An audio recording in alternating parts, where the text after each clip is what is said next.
Hello and welcome to another episode of Disney Movie Investigation. If this is your first time watching, welcome to the show. In each episode, we take a look at a movie that is featured on Disney+. On this episode, we're taking a look at a beloved classic when we take a look at The Princess Bride. And if you are enjoying these episodes, I do ask that you please hit that subscribe button. That way you'll be notified with each new episode. Now, sit back and enjoy this episode of Disney Movie Investigation. So like I said, today we are covering The Princess Bride. This movie was released on September 25th, 1987. It was directed by Rob Reiner, and it is based on the novel The Princess Bride by William Goldman. The production companies was Act 3 Communications, and it was distributed by 20th Century Fox. The budget for this movie was $18 million, and it did a box office return of $30.9 million. But let's take a look at the backstory.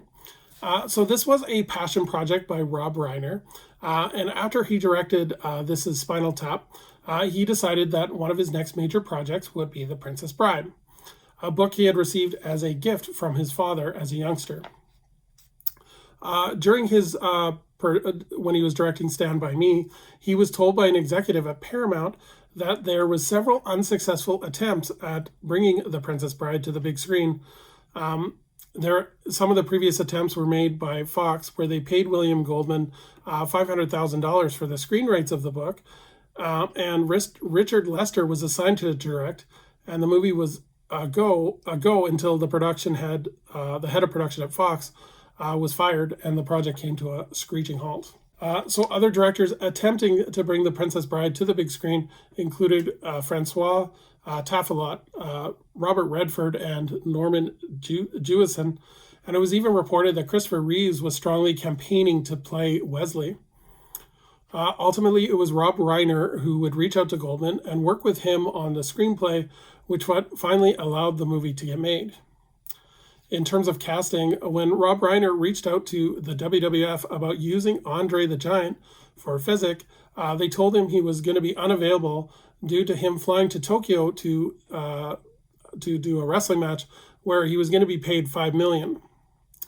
That match was ultimately canceled, and Andre agreed to play the part, but he found the role physically demanding due to his deteriorating health. But the experience was great because he said most of the cast members treated him just like another person as opposed to a 7-foot giant. Filming would occur in England and Ireland in several locations, with the frameworking scenes taking place in Shepperton Studios in Surrey. Rob Reiner would create a sense of family among his castmates, as he would rent a house and hold frequent dinners to the cast and crew, making this a real family production. Hughes and Patinkin would actually train for 3 weeks for their famous sword fight, and Andre the Giant, before filming, would actually undergo back surgery and would need to have Wesley walk on a series of planks in order to support his weight while carrying him on Andre's back. His back was really messed up at this time, and it was just deteriorating so point that he couldn't hold another human being on his back for an extended period of time. The soundtrack was composed by Mark Cobler of Dire Straits, and the soundtrack would be released by Warner Brothers Records. The song Storybook Love would be performed by Willie Duvall and was nominated for an Academy Award for Best Song. In terms of the cast, we have Carrie Hughes, who plays Wesley, Robin Wright, who plays Princess Buttercup, Mandy Patinkin, who plays Inigo Montoya, Chris Sarandon, who plays Prince Humperdinck, Christopher Guest, who plays Count Tyrone Ruggin, Wallace Shawn, who plays Vinzini, Andre the Giant as Fezzik, Fred Savage plays the grandson, Peter Falk as the grandfather, and Billy Crystal as Miracle Max, and Carol Kane as Valerie. So in terms of the plot, a kindly grandfather sits down with his ill grandson to read him a story. The story is one that has been passed down from father to son for generations. As the grandfather reads the story, the action comes alive, and the story is a classic tale of love and adventure as the beautiful Buttercup, engaged to the odious Prince Humperdinck, is kidnapped and held against her will in order to start a war.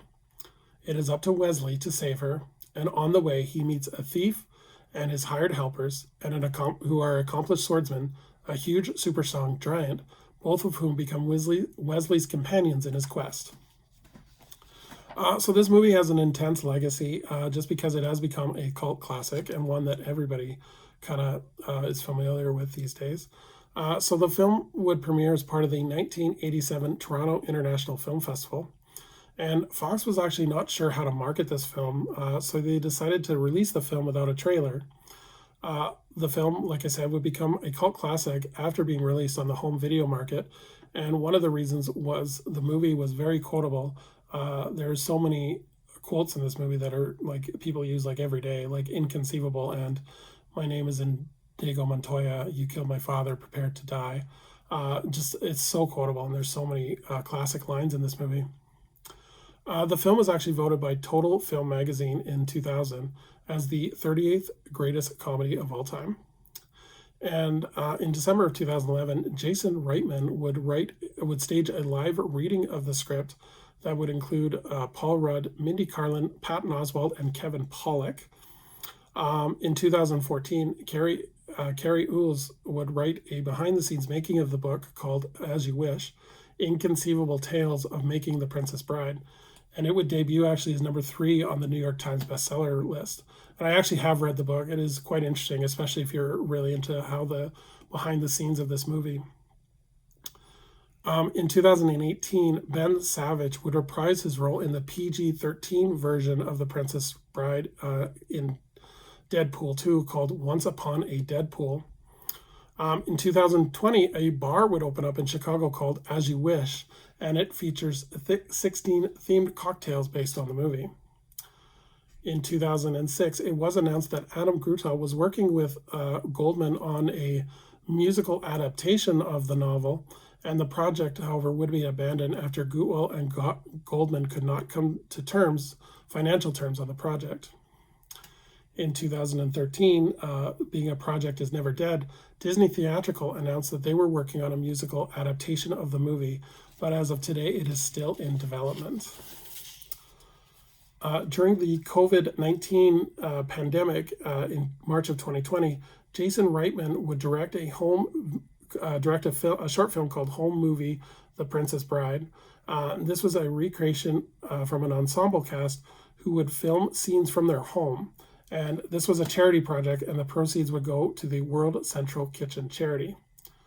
And finally, on September 13th of 2020, many of the original cast returned for a virtual live read-through of the script to support the Democratic Party of Wisconsin. So this movie lives to this day, and it is still a classic.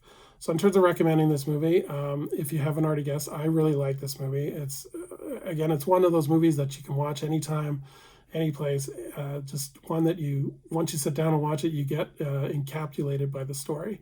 So definitely worth watching. If you haven't seen it, it's really good. The whole cast, every scene is just a classic scene. So it's one of those movies that I love watching, and I definitely recommend it. It is on Disney Plus, obviously. And one, if you haven't checked out in a while, just check it out because it is inconceivable how good this movie really is. So thank you so much for joining us here on another episode of Disney Movie Investigation. I would love for anyone to please leave a comment below on what they think of The Princess Bride. And as we look forward to our next episode, we're going to look at a direct-to-video sequel called Pocahontas 2: Journey to a New World. So until next time, I hope you have a magical day, and we will see you real soon.